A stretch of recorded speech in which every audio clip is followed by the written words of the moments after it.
This week on Split Screen, a Mainer you know. Portland Police Chief Mike Sauschuck will talk to him about growing up in a tiny Maine town to being top cop of Maine's largest city.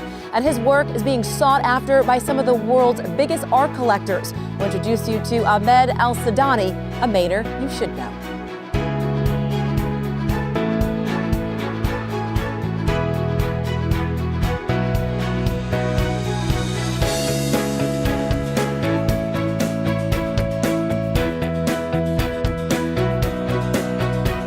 Welcome to Split Screen. I'm Shannon. He climbed the ranks from patrolman to chief in just a short amount of time. Now, day in and day out, Portland Police Chief Mike Sauschuck leads a large department, protects Maine's largest city, and even leaves a little time to make the donuts.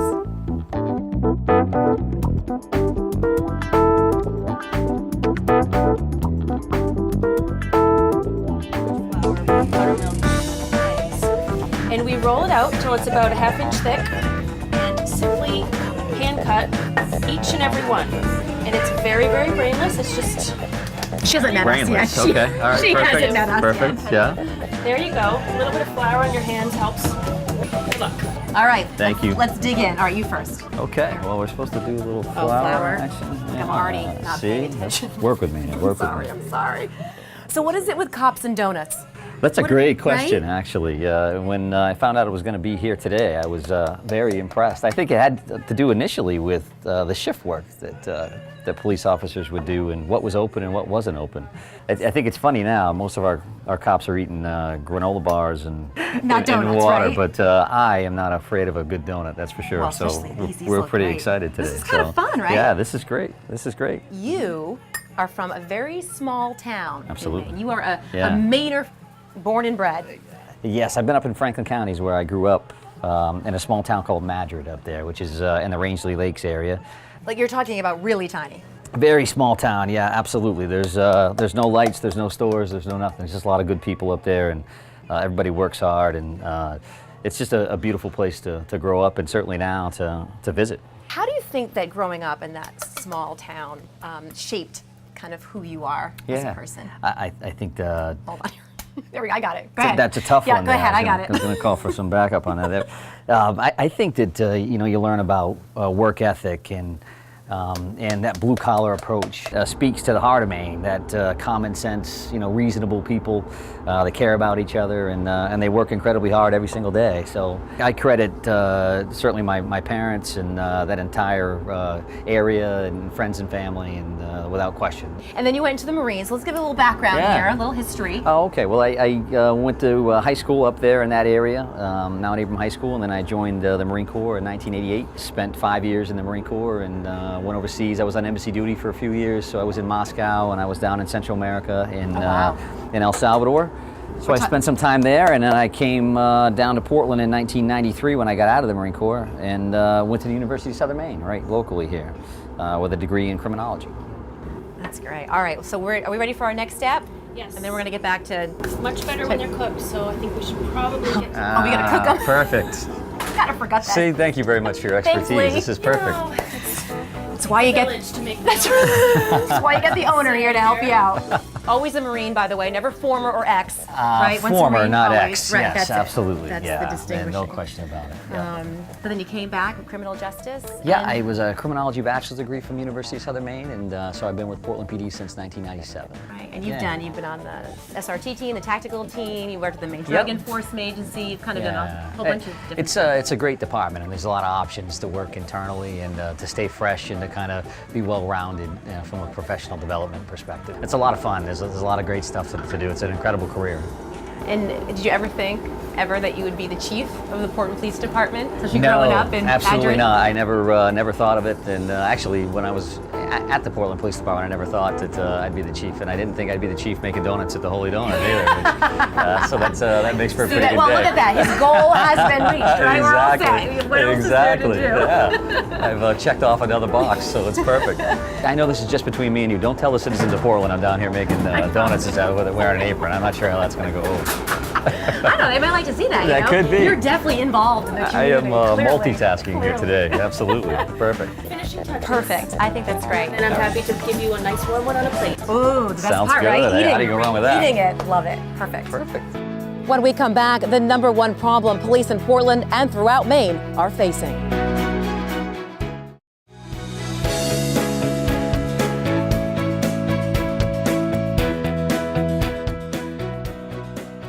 Oh, look at this. Lee, thank you very much. Thank you, Lee. Outstanding, appreciate it. Thank you. Wow. Well, they look delicious, so Lee must have made these. She must. Do you think that's really what she did? I'm sure. Ours are in the trash. She's a team player, whatever it takes, right? All right, here we go. Oh, that's good. Hey, we're pretty good. If this law enforcement thing doesn't work out, I know maybe I've got a second career. No.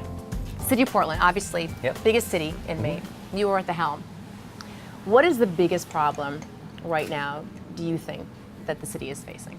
It's really an easy question because I think nationally, internationally, we know what drives crime, and that really is drug use and drug abuse, and substance abuse in general is kind of the key to what we do, and that really impacts most other types of crimes that we investigate, whether they're people crimes or property crimes or violent crime. Those kind of things, generally speaking, come back to drug use. Right, and we're talking about drugs, not only prescription, but we're talking about the hardcore, the Absolutely. heroin.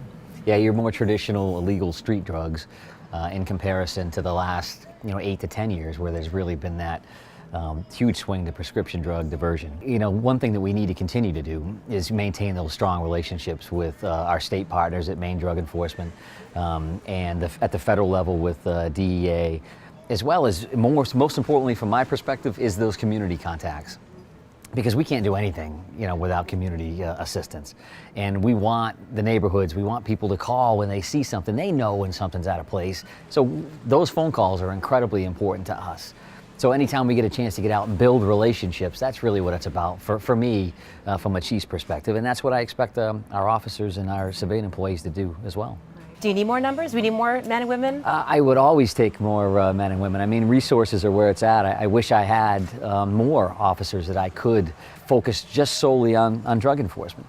And I wish, really at the top of the list, I wish I had the opportunity to have more officers out on foot every single day. So with some additional staffing, that's something we can do. But, we're going to do the best we can with what we have. There's no question about that. That's going to change depending on what the situation is in the community and That's how right. things change. Yeah, we are going to have the best work product possible.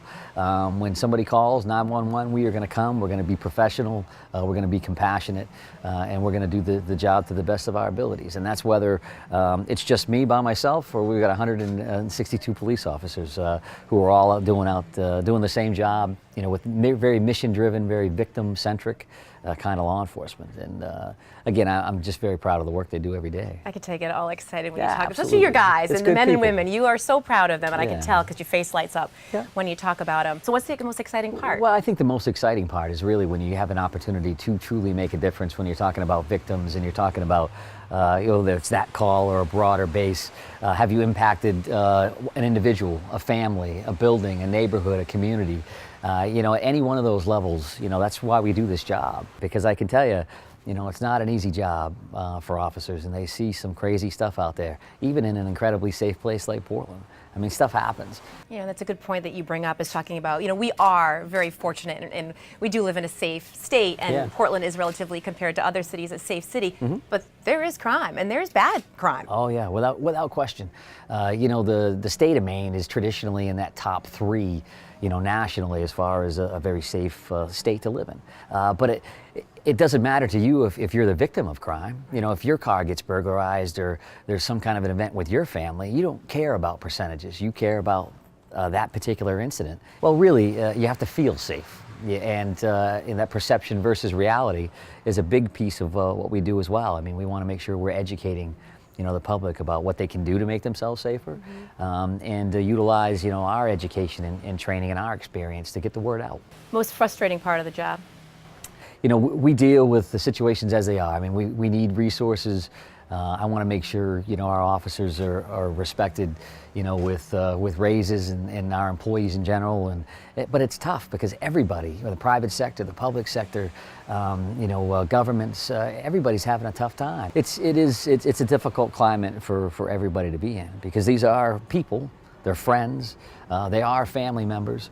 and you want to make sure that they're being taken care of, properly. You're just a big family. I love saying that because I live it, I breathe it, and we're as tight as any other group, and I laugh. We're as tight and as dysfunctional as any other group. It's families are families, and we have a good time. This puts the fun in dysfunctional. That's what Absolutely, I always say, right? it's like being like the holidays every day. I mean, you get a chance to work with all your friends and have a good time. So it's a great job. And also work with your wife. I do, Mary. actually. Yes, my wife is a highly skilled detective. I hope you heard that. Highly skilled, highly skilled. Everyone, Mary, if you're watching. Yeah, I'm very proud of her. She does a great job out there every day. And does it cause any issues at all? Like, she doesn't have to call you sir. No, God, no. There's a running joke that I'm the chief of police and she's the 5-star general. I mean, there's no confusion. As it should be. I certainly know my place. But people say, how do you do that? You work in the same job. I think, how don't we do that? Because she knows what I'm talking about, and I know what she's talking about. And, in the middle there, we try not to talk about, work at all. And of course, you won't brag, but I will. Mike's highly decorated, not only an officer. I mean, the awards that you've received for leadership and working with the Maine Drug Agency and saving people from a burning building, Heroism Award, which is huge. Well, they're not supposed to tell you that kind of stuff. But I thank you very much, Shannon. I appreciate all that you're saying about. No, but it's true though. But also you like that adrenaline. You're kind of a little bit of adrenaline junkie. You like to do sort of the Tough Mudder and all those kind of races. What is it about those that you love? Well, I think whether it's triathlons or obstacle course races and that kind of things, it's a challenge. You always want to challenge yourself. If you're stagnant in life, then that's not the way to live. I mean, you want to always try to better yourself, always try to do that next thing. It's a lot of fun. It's things you can do with family and friends, and that's what I really enjoy about it. All right, well, I always say my really important questions for the end. Great. So, what was your favorite cereal as a child? I'm not a big cereal fan. Yeah, Captain Crunch? No, I'm not a big breakfast fan at all. You give me some donuts like these, then that could change. Absolutely. All right, let's see. Favorite 80s rock band? Let me think. In the 80s, it would have been high school. So were you rocking the parachute pants? Yeah.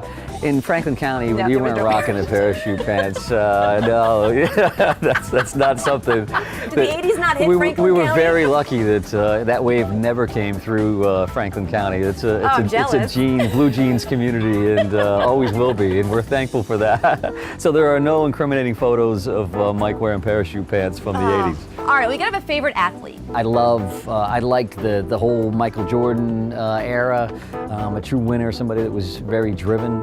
You look at people like Michael Phelps, nowadays, and what he's doing, certainly what he did for the country, as well as what he's doing now with some children's foundations and things like that. There's a lot of great folks out there that are working hard on behalf of their communities from a different level. I mean, we've got some great people locally. I mean, you talk about Seth Westcott, and from a Franklin County perspective, on the Sugarloaf Mountain, I've skied that 100 times, and there's a lot of good people that are out there.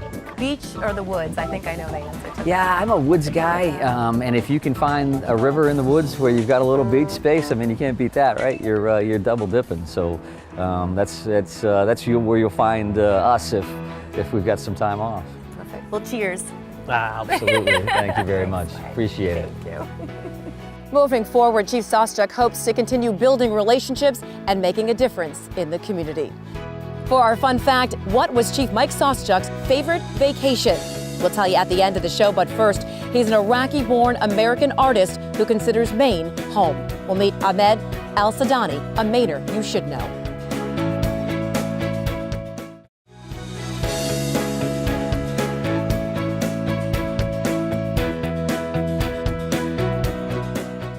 An act of graffiti on a mural of Saddam Hussein forced Ahmed Alsoudani to leave his family and flee Iraq. He eventually found his way to Portland, Maine. Now an American citizen, his powerful art is selling some for hundreds of thousands of dollars, and his first major museum exhibition is at the Portland Museum of Art. The exhibit is co-curated by museum director Mark Bessiere, who first met Ahmed as a student at the Maine College of Art. Artists in general have a huge responsibility as a member of the society, that you should play a different role than the rest of us. So I, as an artist, came from a different background to another different culture. I felt there's a certain issue that I would like to address. And it's always chaos and the violence and the struggle that people go through almost every day. It's my really main interest in my work. You're from Iraq. You were in a war-torn country with Saddam Hussein and his regime. Talk about that. And then you left. Like, I haven't been back since 1995, so I left in a little bit early, like after high school. So it has been very long time. So my life is divided between half of it in the state, half of it in back home. But I still in touch because half of my family is still back home in Baghdad, my mom and my brother and sister, some sibling. Physically, I'm not there, but emotionally, I'm in touch with them. And that's kind of put me in absolutely uncomfortable situation. It's just painful, but it's in a unique way. I consider that as a part of what I'm working on. First time I arrived to Washington, D.C., and I spent 1 year. In that year, during that year, I went to school to study English, and I applied for different art school. I don't know anyone around, so I had a family, Iraqi family, who came to Maine a few months before I arrived. So they offered me some help. And of course, that's when you met Ahmed, right? When he was at Mecca? We did meet. Yeah, I was director at the Institute of Contemporary Art of the ICA at Maine College of Art. And it was pretty clear when Ahmed arrived that he was a little bit older than, wasn't a 19-year-old trying to find themselves. He was so clearly there wanting to learn how to paint. I think from early on, we all knew that this creativity was going to pour out, and what he needed to do was to really get down into the studio and get the skill set to communicate through art what he had to get out. And so I think immediately we all recognized it, and he became really a leader at the college pretty quickly. Oh, thank you. Well, you were tough too. I did, you were tough and crazy. You held no prisoners, but he was, it's like you go to college and you're 19, you're figuring it out. Right. I was 25, yeah. He was 25. So you were the leader of he them. knew why he was there. It wasn't to kind of just, do I want to be an artist? It's like, I need to get a skill set to do what I really want to do. And he was so bloody focused that even for faculty, it was pretty intense to have you around. He could see where he was going, and faculty could see that he could do it. In order to visualize your life experience, you need a tool.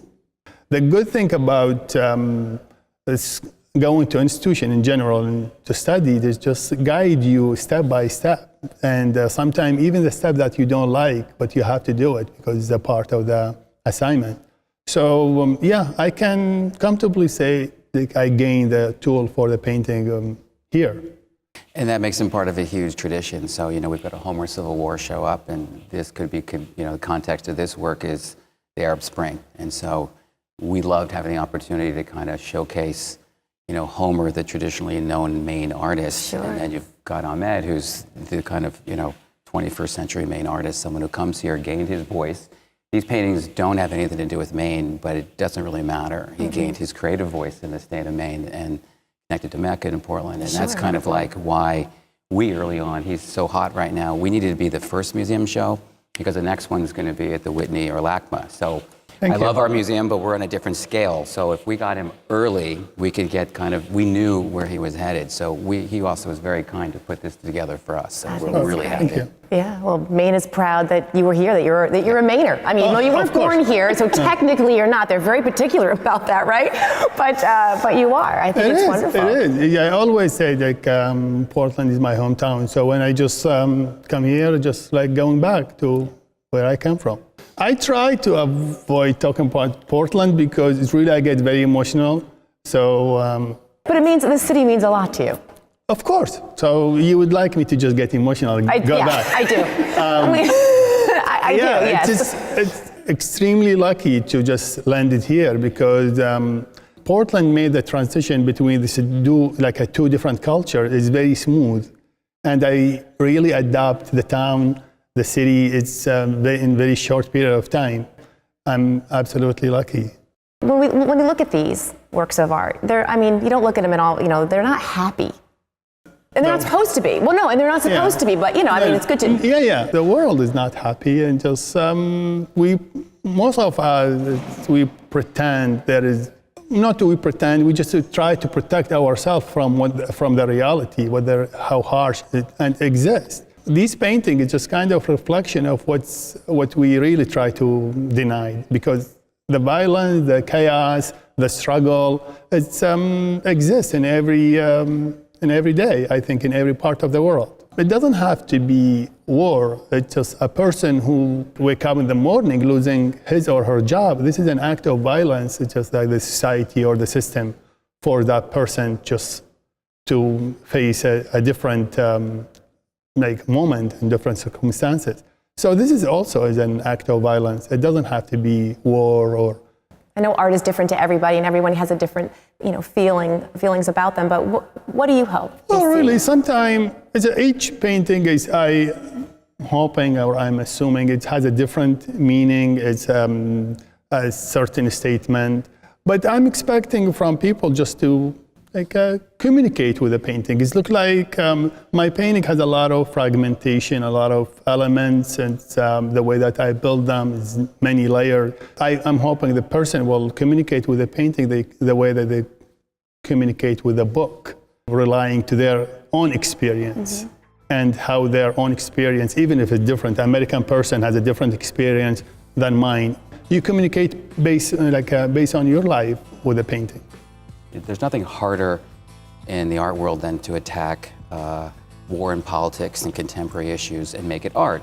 It either becomes propagandistic, or it's subjective, or it's saccharine sweet. There's always a message being pounded into you. Someone, And I think what's so successful about these works is they're dealing, maybe the background is the Arab Spring or Iraq, but if you didn't know that, you come to these paintings, it could be about any totalitarian regime. It's about angst and tragedy and pain. He's built up, whether it's eyes or rebar or metal or trees, all these things in the paintings appear and change around, so you can kind of almost read it like a medieval iconography. Is that fair? Yeah, well, you're really good. Is it good to have him around, right? Yeah, I wish I could talk like that. This certain element, I'm kind of building a vocabulary, so hopefully in 10, 20 years from now, I will have a small book. So it will be applied as a key to start reading the painting.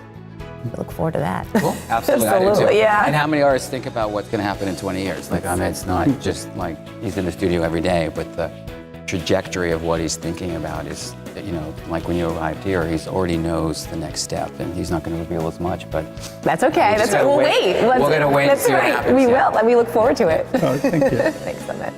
Ahmed is sincere, genuine, and very humble. And when you talk to him, you just want to learn more about him. And you can next month in an unedited conversation with him, along with Mark Bessier at the Portland Museum of Art. To find out more about that, just go to shannonmoss.com. When we come back, the answer to our fun fact: what was Portland Police Chief Mike Sauschuck's favorite vacation?